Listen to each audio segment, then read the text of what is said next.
Ikaze kuri Twimenye na Bwiza. Uyu munsi turaganira kuri kimwe mu bimenyetso bitatu by'ibanze bakoresha bareba uburumbuke bw'umugore. Nanatangira mbibutsa kwiyandikisha ku rubuga rwacu mukanda kuri subscribe, mukanakanda no kukazogera kaza ku ruhande kugira ngo nitujya dushyiraho ibiganiro bishyashya bajya babaha ubutumwa bw'uko twabishyizeho. Ikindi nabibutsa ko ibiganiro byacu ari ukungurana ubumenyi. Uramutse ushaka kubikoresha mu buryo bwo kuboneza urubyaro, ni byiza ko ubanza ukajya ku bantu babihuguriwe batanga serivisi zo kuboneza urubyaro ukoresheje uburyo bwa kamere kugira ubitangire uzi neza uko bigenda. Ariko uramutse uri umukobwa utarashaka ukaba ushaka kwiga umubiri wawe no kumenya uko bikora mbere y'uko ushaka, ushobora kubikoresha nta kibazo. Reka dutangire ikiganiro. Icyo kimenyetso cya mbere cy'ibanze bakoresha ni ikimenyetso kidasaba ikintu icyo ari cyo cyose waguze cyangwa wakuye hanze, gisaba wowe ubwawe n'umwanya wawe. Nta kindi ni ukureba ururenda uko rugenda ruhindagurika mu kwezi k'umugore. Kureba uko ruhindagurika birumvikana ko ukoresha amaso. Ni ibintu bigaragara, ushobora gukoresha amaso ukareba uko bigenda bihindagurika umunsi ku munsi, kuva imihango irangiye kugeza iyindi itangiye. Uko ururenda rugenda ruhindagurika umunsi ku munsi biba bifite icyo bishaka kukubwira. Nimba hari ibintu ubona bigenda biza, ubwo ni ukubibona ku myenda y'imbere ku bagore, ukabona bigenda bihindagurika buri kwezi, bigenda byisubiramo. Akenshi nimba nta bindi bimenyetso by'uburwayi ufite, nta kindi kibazo ufite, ni uko biba biri kukubwira ngo igihe n'iki kirageze mu bijyanye n'uburumbuke bw'umugore. Uko ugenda ureba uko ururenda rwawe ruhindagurika umunsi ku munsi, ukwezi ku kwezi, bigufasha kumenya ibisanzwe ibyo ari byo n'ibidasanzwe ibyo ari byo. Bivuze ko nuramuka hajemo ibintu by'uburwayi uzabona ko ari ibintu bidasanzwe kuko ibisanzwe urabizi. Bikaba byanagufasha kwihutira kujya kwa muganga mu maguru mashya. Akenshi uko umwana w'umukobwa agenda akura ugereranyije n'umwana w'umuhungu, usanga bamubwira ko agomba kugira isuku cyane, ko agomba gusukura imyanya myibarukiro ye cyane. Akenshi bigashaka guhuzwa n'uko imyanya myibarukiro y'abagore iba yanduye, ko igomba gusukurwa.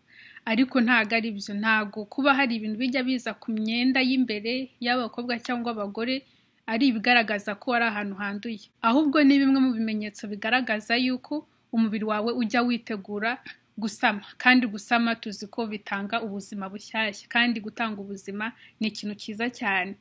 Usanga amasohoro avuga ibintu byiza byinshi cyane, ariko ugasanga ku bagore bahita bagaruka ku isuku nkaho ari ahantu hahora handuye.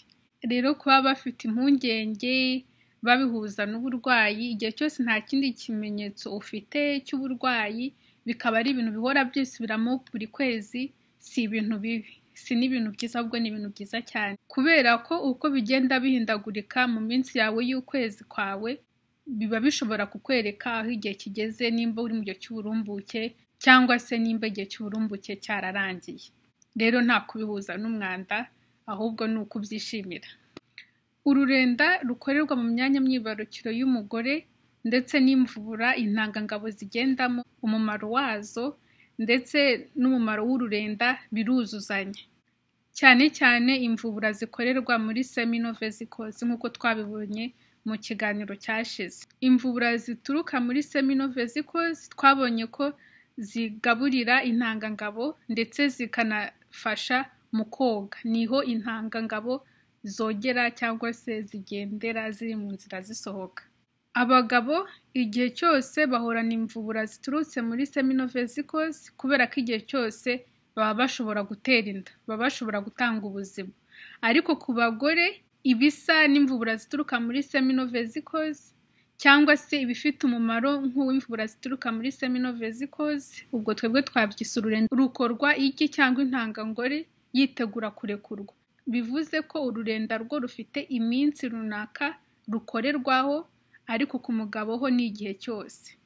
Urwo rurenda rukorwa umugore ari mu gihe cy'uburumbuke, narwo akamaro karwo kimwe n'imvubura zituruka muri seminovesicles ku bagabo ni ugutunga cyangwa kugaburira intangangabo ndetse no kuzifasha koga zizamuka zijya guhura n'igi ryarekuwe. Turaza kugaruka ku mumaro w'ururenda rukorwa mu gihe cy'uburumbuke nyuma. Muri make, kuva mu mugabo zijya mu mugore, intangangabo zikeneye ibintu bifite umumaro umwe n'uw'imvubura zari ziri mu nzira zisohoka mu mugabo, kugira ngo zibeho zinakora akazi kazizanye. Kandi mu mugore ibyo bibaho gusa iyo igihe cy'irekurwa ry'igi cyangwa intangangore cyegereje kugeza igi rirekuwe. Turebye by'umwihariko umumaro w'ururenda rukorwa mu gihe cy'uburumbuke mu myanya myibarukiro y'umugore, umumaro wa mbere ni ukugaburira intangangabo kugira ngo zibashe kubaho. Umumaro wa kabiri ni ugufasha intangangabo koga cyangwa kugenda zizamuka zijya guhura n'igi ryarekuwe. Umumaro wa gatatu ni ukuburizamo aside. Mu myanya myibarukiro ubundi hasanzwe habamo aside, kandi iyo aside yagirira nabi intangangabo. Rero mu gihe cy'uburumbuke, urwa rurenda rukorwa mu gihe cy'uburumbuke ruburizamo iyo aside kugira intangangabo zibashe kubaho. Tumaze kureba umumaro w'ururenda rukorwa mu myanya myibarukiro y'umugore mu gihe cy'uburumbuke, ushobora kuba wibutse ikiganiro cyavugaga ku bice bigize imyanya myibarukiro y'abantu ndetse n'umumaro wabyo. Twarebye ukuntu intangangabo zikorwa kuva mu dusabo kugeza zisohotse. Zigenda zihura n'imvubura ziziha ibyo kurya, zinazifasha kugenda, zikanagira n'aho zihura n'imvubura zifasha kuburizamo aside ishobora kuba yasizwe inyuma n'inkari, kubera ko amasohoro aca mu mwanya umwe n'aho inkari zinyura ku bagabo. Urumva ko bifite aho bihuriye n'umumaro w'ururenda ruza mu gihe cy'uburumbuke mu myanya myibarukiro y'abagore. Muri make bavuga yuko ururenda ruza mu myanya myibarukiro y'umugore mu gihe cy'uburumbuke, uko ovulation cyangwa irekurwa ry'intanga rigenda ryegereza, rugenda rwisanisha n'imvubura zituruka muri seminove-zikoze. Ibi bikaba bigirwamo uruhare rukomeye n'umusemburo witwa estrogene ugenda uzamuka nyuma y'imihango. Umwanya ukurikiyeho tugiye kureba uko ururenda rugenda ruhindagurika kuva imihango irangiye kugeza iyindi itangiye. Twakomeje kuvuga ururenda mu burumbuke ni ukubera ko ari bwo buzwi, havamo gusama. Ushobora kuba mu gihe urimo ubitinya cyangwa mu gihe urimo ushaka gusama cyane, rero nicyo gihe kizwi cyane. Ariko tugiye kureba kuva imihango irangiye kugeza iyindi itangiye uko ururenda rugenda ruhindagurika. Hano nabibutsa yuko ibyo turi burebe ni ibintu biri rusange, ariko umubiri w'umuntu utandukanye n'uwundi. Ibyo umwe ashobora kuba abona bitandukanye n'ibyo undi abona. Ibyo wabona kuno kwezi bishobora kuba bitandukanye n'iby'ukundi kwezi, ariko ushobora kubona aho bihurira. Niyo mpamvu ari byiza ko wowe wimenya ku giti cyawe na mugenzi wawe ukimenya ku giti cye, kubera ko ashobora kukubwira ibintu ukumva wowe si byo ubona. Ariko uramutse urebye ibyo ubona ku giti cyawe, ushobora kugenda ureba ukuntu bihindagurika ukwezi kwa mbere, ukwa kabiri, ukaba ushobora kubona aho bihuriye.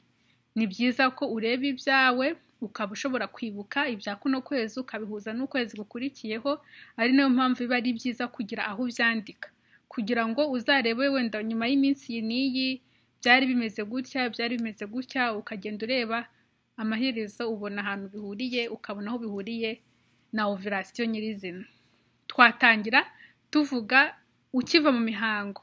Abantu benshi bagira igihe mu gihe kunda ibyara yabo, ubwo ni mu myanya myibarukiro igaragara inyuma ku mugore, ntabwo wavuga ko humye, ariko haba habobereye bisanzwe. Baravuga ngo uramutse ukoze mu itama mw'imbere ugakuraho iyo urutoki rumaze umwanya hanze, bihita byuma, ni nako n'ahandi haba hameze. Nyuma ya kino gihe twavuga ko humye cyangwa habobereye bisanzwe, nk'uko wakora mu itama nyuma y'akanya gato bigahita byuma, estrogene itangira kugenda izamuka. Uko igenda izamuka ni nako noneho utangira kubona ibintu bamwe bakita bidasanzwe. Hari abagira ngo ni indwara, ariko noneho ururenda rutangira kuza. Kuba byitwa ururenda ntabwo bivuze ko bikweduka igihe cyose, nuko ari ryo jambo bakoresha muri rusange, noneho bakabitandukanya batanga insobanuro kuri buri cyiciro. Uko estrogene itangira kugenda izamuka, noneho hatangira kuza ururenda, ibintu bimeze nk'ibimatiriye. Buri wese yabisobanura ku giti cye, ariko icyupfa nuko uba ushobora kumenya ngo ibyo nise bimatiriye kuno kwezi n'ukundi kwezi niko nabyita. Ariko bishobora kuba bimatiriye kandi bitanatose, bidakonje. Mu bisanzwe runo rurenda ntago intanga zabamo ngo zishobore kuba zakoga zizamuke, ariko iyo ubibonye mbere y'igihe cya ovulation, muri kano kanyamo turabivuga ari imbere ya ovulation, mu gihe ushaka kubikoresha wirinda gutwita, ni byiza kubifata nkaho bishobora gutuma usama. Ariko ubibonye nyuma ya ovulation naho turaza kubireba, ntago biba byatuma usama. Bumwe mu buryo bwo kureba bimatiriye, ushobora gushyira hagati y'intoki ukajya wumva uko bimeze hagati y'intoki zawe, biramatiriye, ushobora kubyumva. Uko estrogene igenda izamuka, rwa rurenda twahoze twita ko rumatiriye rugenda rumera nk'amavuta asukika bisiga, ariko nta kindi kintu kirimo, adafunguye uko aba ameze. Ushobora kurwumva ku myenda y'imbere ukumva rumeze nk'urutosemo, cyangwa se ukumvamo ruragukonjera. Ikindi rushobora kuba rukweduka. Gukweduka ushobora kubireba ushyira hagati y'intoki ukagerageza gukwedura, ukareba ko rukweduka. Ikindi bavuga ko iyo ugerageje kurukwedura rushobora gukweduka ariko rwagera hagati rugacika. Turaza kureba uburyo ki gukweduka nabyo ari iby'ingenzi mu kureba ururenda rw'umugore, cyane cyane iyo igihe cy'uburumbuke kigenda cyegereza. Noneho uko umusemburo wa estrogene ugenda uzamuka, uburumbuke bugenda bwegereza, ni nako ururenda rugenda rwisusisha nk'umweru w'igi. Umuntu wese abonye igi ribisi akaba azi umweru w'igi, wabireba gutyo. Ubwo bivuze ko ni ibintu wabonesha amaso. Ikimenyetso cya mbere ni uko akenshi ruba rureberekana nk'umweru w'igi nyine. Ikindi rukaba rukweduka rudacika, rushobora kugeza kuri santimetero 2.5 rutaracika. Ikindi ni uko rutuma ku nda ibyara hamera nk'aho hanyerera. Ibyo ni ibimenyetso 3 by'ibanze, ariko bishobora gutandukana bitewe n'umugore uwo ari we, ariko akenshi kunyerera ni ikimenyetso abagore benshi babona. Hari n'abantu mu gihe cy'irekurwa ry'intangangore cyangwa mu gihe cya ovulation haza uturaso duke. Rero muri urwo rurenda ushobora no kubonamo uturaso nimba mu gihe cy'irekurwa ry'intangangore kuri wowe hazamo uturaso, ntabwo ari kuri buri mugore wese. Nanone uva ku rurenda twavuze rumeze nk'amavuta bisiga adafunguye ujya ku rumeze nk'umweru w'igi, hari abagira urwo rurenda ariko rumeze nk'amazi, ku buryo utavuga ngo urareba uko rukweduka cyangwa urareba ikindi. Rumeze nk'amazi, amazi nta bara rufite, cyangwa se ari n'umweru ariko ari amazi. Ibyo byose nabwo biba bikwereka yuko uri kugenda wegera igihe cya ovulation cyane ugereranije n'ubundi bwoko bw'ururenda twabonye, harimo ubumatiriye ndetse n'ubumeze nk'amavuta yo kwisiga adafunguye. Kino gishushanyo kirakwereka handi twavuze hakorerwa ururenda, ukiva mu nda ibyara winjiramo imbere uzamuka muri nyababyeyi, igice kiba hagati aho ngaho niho imvubura zikorerwa. Twarabibonye ku bice bigize imyanya myibarukiro y'abagore.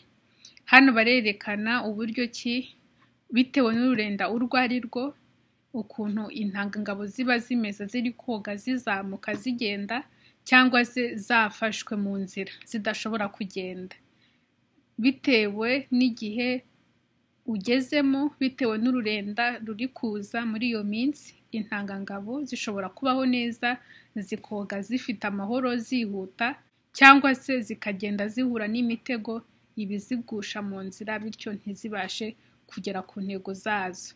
Intego y'ibanze ku ntangangabo ni ukujya guhura n'igi. Muri rino hindagurika ry'ururenda twabonye kuva imihango irangiye kugeza ovulation iri kuba, ntabwo wita ku ngano y'ururenda wabonye, ahubwo wita kuko ururenda rumeze. Rushobora kuba rumeze nk'umweru w'igi ariko ari duke cyane. Ntabwo uzavuga ko ari duke cyane ngo ntacyo bimbwiye. Wita uko ubona rumeze nk'umweru w'igi, rumeze nk'amavuta yo bisiga adafunguye, kurusha uko uvuga ngo ni nk'ikiyiko cyose cyangwa se ni agatonyanga kamwe. Mu kiganiro gishize twabonye ko umusemburo wa estrogene umanuka nyuma ya ovulation, umusemburo wa progesterone ukazamuka. Iryo hindagurika ry'imisemburo rituma rwa rurenda rusa n'umweru w'igi rwiyongera cyane cyane iyo ovulation yegereje, ndetse iri no kuba ruhinduka rukamera nk'urumatiriye ku buryo rudatuma intangangabo ishobora kubaho igihe rugezemo, ndetse ikaba itanashobora kugenda. Ikindi, nyuma ya ovulation ya acide iba mu myanya myibarukiro y'umugore irongera ikagaruka, ku buryo byose hamwe rwa rurenda rwahindutse nk'urumatiriye ndetse n'iyo acide mu myanya myibarukiro y'umugore bigatuma intangangabo zipfa iyo zigezemo. Muri make bifata iminsi myinshi kuva imihango ikirangira kuzamuka ukagera igihe cya ovulation, bifata iminsi myinshi kugira ngo rwa rurenda rubereye intangangabo zishobore kuba zibona ibizitunga, zishobore kuba zishobora kugenda neza, zibeho iminsi myinshi kugira urwo rurenda rukorwe, kuva imihango ikirangira kugeza ovulation ibaye. Ariko nyuma ya ovulation bifata munsi y'umunsi rugahita ruhinduka, ntiwongere kubona kwagukweduka ndetse n'ibindi byose twabonye biranga ururenda ruza iyo ovulation yegereje cyane ndetse iri no kuba. Ibyo byose biterwa n'uko umusemburo wa estrogene wamanutse, wa progesterone ukazamuka. Ururenda rwahindutse nyuma ya ovulation birakomeza mpaka ukundi kwezi gutangiye, mpaka indi mihango ije. Hari abo bikomeza kumera nk'ibimatiriye kugeza ukundi kwezi gutangiye, hari abo bimera nkaho nta kintu gihari, kundi twatangiye tuvuga ngo humagaye, ariko atari ukumagara kundi, ari nko wakora mu itama habereye bisanzwe. Ariko ikibanze nuko kwagukweduka, kwakunyerera, kwakumera nk'umweru w'igi biba bitakirimo. Mu gice cya kabiri cy'iki kiganiro tuzareba ibyo ushobora kwitiranya n'ururenda, cyangwa se ibishobora gutuma utareba neza uko ururenda rugenda ruhindagurika, ndetse n'uburyo wabyitwaramo cyangwa uburyo ki wabitandukanya. Murakoze, murakarama, naho ubutaha. Bye.